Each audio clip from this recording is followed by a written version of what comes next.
बताइएगा, पाकिस्तान तहरीक इंसाफ मान गई है 26वीं आईनी तरमीम पर। आप लोग कायल हो गए हैं, आप जेल में मुलाकात करेंगे बानी पीटीआई के साथ, आप उनको कायल करने की कोशिश करेंगे?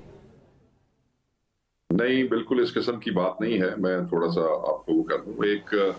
पहली दफा एक मुकम्मल ड्राफ्ट मौलाना की तरफ से हमारे पास आया है। जो लामौला पिछले जितने भी ड्राफ्ट आए हैं उनसे बेहतर है।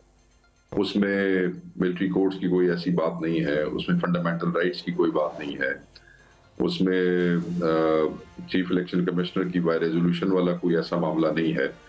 तो बाय एंड लार्ज वो पिछले ड्राफ्ट से बेहतर है। ये मौलाना का एक जो ड्राफ्ट है, जो मौलाना की गवर्नमेंट के साथ मीटिंग हुई, उसके बाद ये ड्राफ्ट हम तक पहुंचा है। उस पर हमने उन्हें बड़ा वाज़ेह तौर पे ये कन्वे किया है कि आपकी ये चीज हमारे पास आ गई है।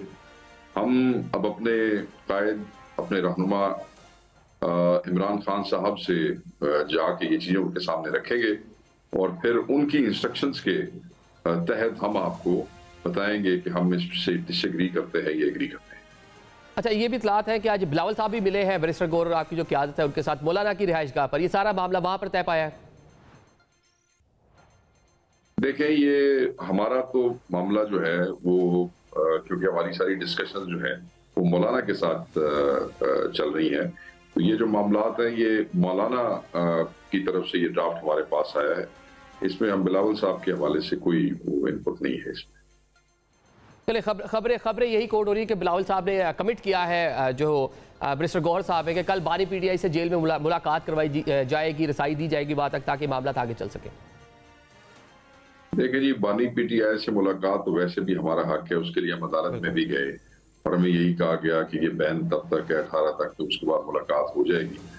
हमारी मुलाकात तो हमारा राइट है, कानूनी वो होनी चाहिए। खान साहब की सेहत के हवाले से भी हमें बड़ी तशवीश रही है और वो डॉक्टर के हवाले से जो हुकूमत की मिसकमिटमेंट थी, जिससे हमारे वर्कर और क़यादत में बड़ा गम गुस्सा पाया जाता है, वो भी आपके सामने है।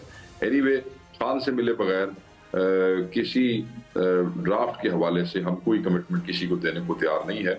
दो वो हम ये कह रहे हैं कि ये जो चौथा ड्राफ्ट है, it is by and large far better than जो पहले 3 ड्राफ्ट थे उनसे बेहतर है, मगर बहरहाल इसका फैसला खान साहब ही करेंगे। अच्छा शेख साहब, यहाँ पर एक ये भी मामला है, 2 हफ्ते से बानी पीटीआई से मुलाकात नहीं हो पाई आपकी क़यादत की। उससे पहले हमने देखा इस तरह की खबरें आ रही थी, बानी पीटीआई कहती कि ये मौका नहीं है कि आईनी तरामीम की जाए। तो उनकी अप्रूवल तो आपको मेरे ख्याल से पहले थी कि आप इस मुज़ाकरात में जाएँ, कमेटी में बैठें, पूरा मामला यहाँ तक लेके आए, किसी एक मुसद्दे के ऊपर आप लोग राजी हो जाए और फिर उनके पास जाएँ। देखें, बहुत सी चीजें हैं जिनकी हर चीज की अप्रूवल के हवाले से वापस नहीं जाया जाता। बहुत से इख्तियारात हैं और बहुत सी परमिशन है जो खान साहब ने पार्टी को, पॉलिटिकल कमेटी को दी हुई है कि आप उस पर डिलिबरेट कर सकते हैं। But then there is a red line for all of us, क़यादत के लिए भी, वर्कर्स के लिए भी। और जब ऐसी रेड लाइंस आ जाती हैं, वो उस पर हमारा इख्तियार नहीं है या उस पर हम कायद की रहनुमाई के बगैर नहीं चल सकते, तो वो फिर हम कायद की रहनुमाई के बगैर आगे नहीं जाएंगे और मेरे ख्याल में किसी को इस पर कोई तकलीफ नहीं होनी चाहिए।